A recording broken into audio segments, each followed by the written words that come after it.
From a knowledge of his work we shall know him. Sound consists of an undulating motion of the air. He whose faith never doubted may justly doubt of his faith. Nature always looks out for the preservation of the universe. God is the author of the universe and the free establisher of the laws of motion. God would not have made the universe as it is unless he intended us to understand it.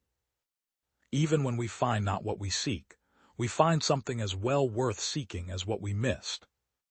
Darkness that here surrounds our purblind understanding will vanish at the dawning of eternal day. He that said it was not good for man to be alone placed the celibate amongst the inferior states of perfection. There is no less invention in aptly applying a thought found in a book than in being the first author of the thought. In the Bible the ignorant may learn all requisite knowledge, and the most knowing may learn to discern their ignorance.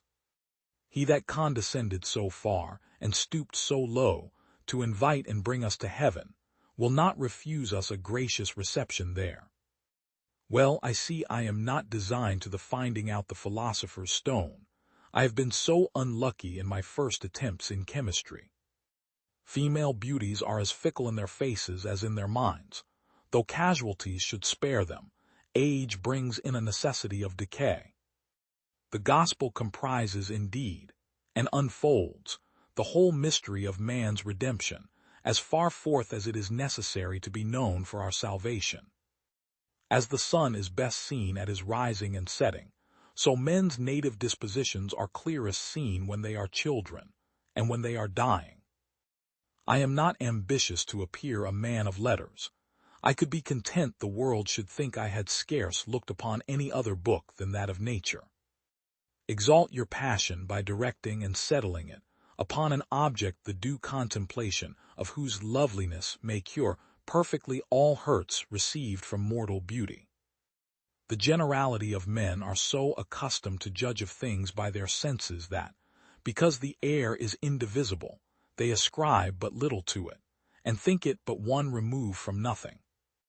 Our Savior would love at no less rate than death, and from the supereminent height of glory stooped and debased himself to the sufferance of the extremest of indignities, and sunk himself to the bottom of abjectness, to exalt our condition to the contrary extreme.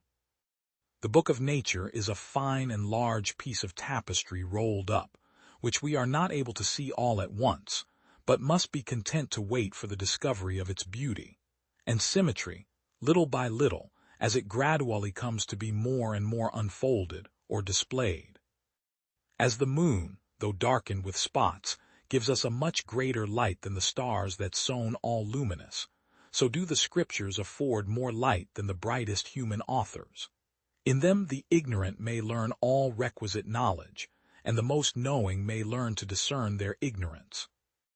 I use the Scriptures, not as an arsenal to be resorted to only for arms and weapons, but as a matchless temple where I delight to be, to contemplate the beauty, the symmetry, and the magnificence of the structure, and to increase my awe, and excite my devotion to the deity there preached and adored.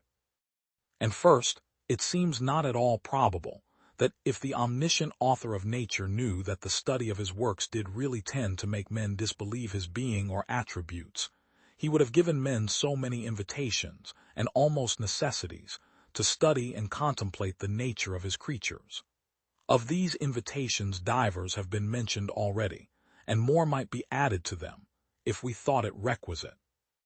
And when with excellent microscopes I discern in otherwise invisible objects the inimitable subtlety of nature's curious workmanship, and when, in a word, by the help of anatomical knives and the light of chimical furnaces, I study the book of nature, and consult the glosses of Aristotle, Epicurus, Paracelsus, Harvey, Helmont, and other learned expositors of that instructive volume, I find myself oftentimes reduced to exclaim with the psalmist, "How manifold are thy works, O Lord!